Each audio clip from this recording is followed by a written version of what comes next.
Namaste everyone. I am Dr. Madhura Kulkarni. Today's subject is speech writing. बघूया speech writing काय आहे आणि ते कसं लिहायचं आहे. Speech is given to convey our opinions, ideas, views, knowledge, thoughts related to specific subject. Speech म्हणजे काय? भाषण कौशल्य. आपल्याला भाषण करायचं असल्यावर जे आपण भाषण लिहून काढतो तर त्याला आपण स्पीच रायटिंग म्हणतो. ॲक्च्युली हे स्पीच रायटिंग हे ना टेन्थला स्टेट बोर्डला आहे आणि 12थला पण स्टेट बोर्डला स्पीच रायटिंग दिलेलं आहे. फक्त याचे जे सब्जेक्ट असतात ना तर ते according to standard, according to our class ते काय असते, डिफिकल्टी लेवल जास्त असते त्याची, किंवा ते वैचारिक वगैरे अशा पद्धतीचे ते सब्जेक्ट असू शकतात. स्पीच कशासाठी द्यायचं असतं तर एखादा जो विशिष्ट विषय आहे त्याच्यावर आपलं ओपिनियन काय आहे, जो बोलणारा जो आहे स्पीकर, वक्ता, तर त्याचं ओपिनियन्स काय आहेत, आयडिया कोणत्या आहेत, त्याचे व्ह्यूज काय आहेत, त्याचं नॉलेज काय आहे, त्याचे विचार आपल्याला समजावेत, यासाठी स्पीच रायटिंग असतं. मग स्पीच रायटिंग करताना जसं आपण बोलतो त्याच पद्धतीने काय करायचं असतं, ते स्पीच रायटिंग लिहायचं असतं. यामध्ये बघूया आपण स्पीच रायटिंगमध्ये काय काय करायचं. तर लँग्वेज जे आहे तर याची लँग्वेज स्ट्रेट असली पाहिजे. याच्यामध्ये ना रेटॉरिकल क्वेश्चन्सचा जास्त वापर केला जातो. रेटॉरिकल क्वेश्चन्स म्हणजे काय की ज्या प्रश्नांना उत्तर अपेक्षित नसतं, म्हणजे त्यांनी उत्तर द्यावं हो किंवा नाही असं अपेक्षित नसतं, तर हा प्रश्न याच्यासाठी विचारलेला असतो. जसं आपण घरी बोलताना म्हणतो की हे करणं असं बरोबर आहे का, म्हणजेच हे करू नको हे सांगायचं आहे, पण आपण काय करतो तेच वेगळ्या भाषेत सांगतो. त्याला काय म्हणतो आपण, रेटॉरिकल क्वेश्चन्स. जसं की is it correct to throw garbage anywhere, हे बरोबर आहे का की गार्बेज कुठेही फेकलं पाहिजे, हे बरोबर आहे का.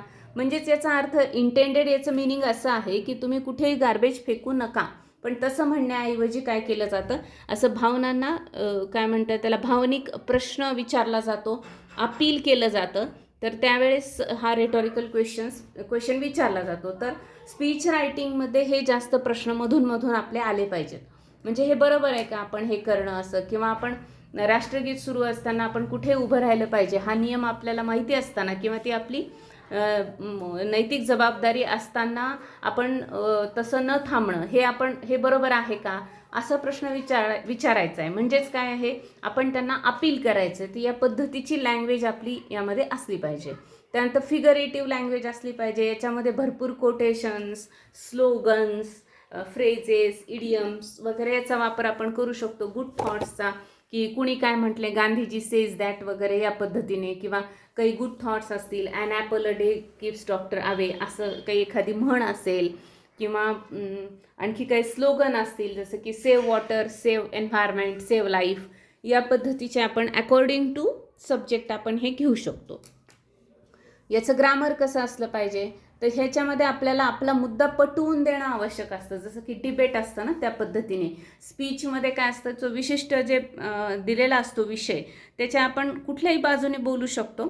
जसं की आता मोबाईलचा उपयोग असं, किंवा use of technology in education, असा जर सब्जेक्ट असेल तर त्यामध्ये आपण सगळ्या प्रकारे बोलू शकतो. की त्याचा त्याची दोन म्हणजे बाजू पण आपण मांडू शकतो, की त्याचा उपयोग आहे का, किंवा त्याचं म्हणजे ड्रॉबॅक्स आहेत जास्त, अशा कुठल्याही एका बाजूने किंवा दोन्ही बाजू जरी मांडायच्या असल्या तरी सुरुवातीला त्याचे फायदे आणि नंतर त्याचे ओव्हर यूज केलं तर ड्रॉबॅक्स, अशा पद्धतीने आपण आपलं डेव्हलप करू शकतो स्पीच रायटिंग.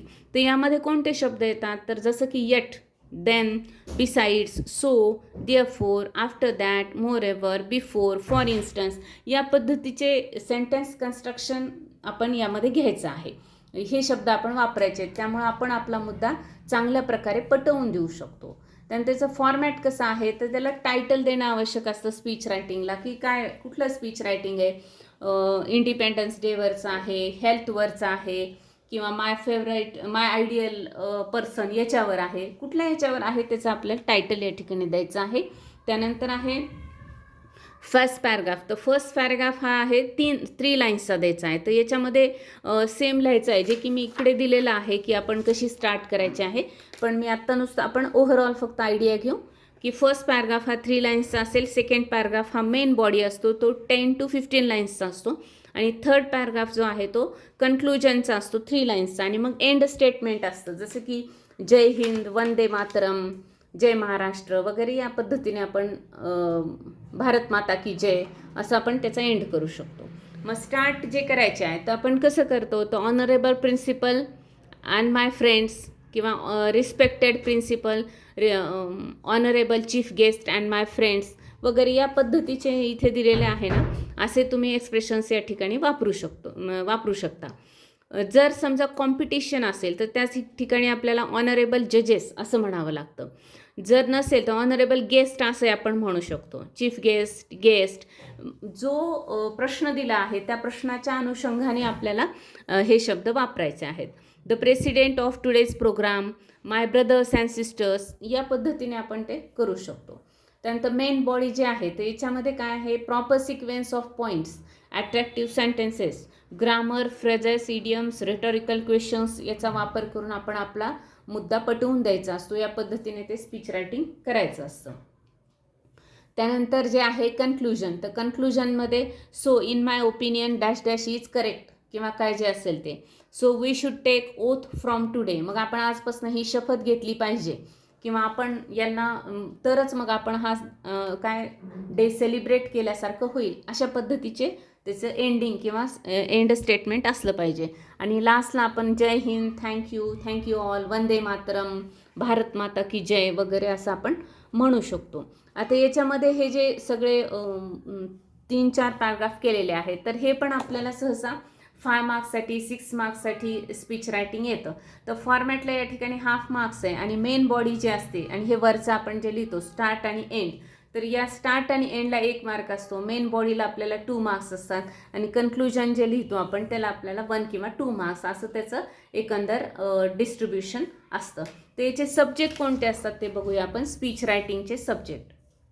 स्पीच रायटिंग कुठल्याही विषयावर येऊ शकतो, त्याला असं ठराविक सांगू शकत नाही आपण की हेच सब्जेक्ट असतील, कारण ते हिस्टॉरिकल असं नेचरवर येऊ शकतं किंवा हे डेज जे असतात जसं Republic day, independence day, teachers day, environment day या पद्धतीने आपल्याला येऊ शकतात डेवर.